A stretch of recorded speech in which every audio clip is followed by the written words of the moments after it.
Yeah. See this aluminum bar? Bought it from Home Depot for dirt cheap. Along with this plastic bonder.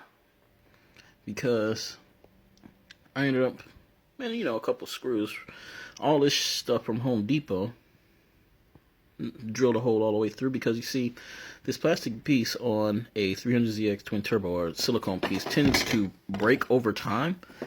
And I didn't really feel like buying a replacement. So what I did was I made like a little C.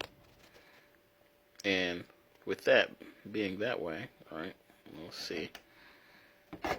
Bolt down here, bolt right there. See this? It's supposed to always be up like this, but without the piece, it'd be down. So now, with it on, it's all together. See?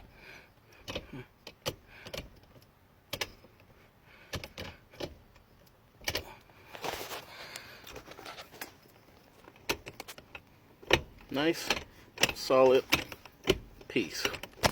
Not going anywhere.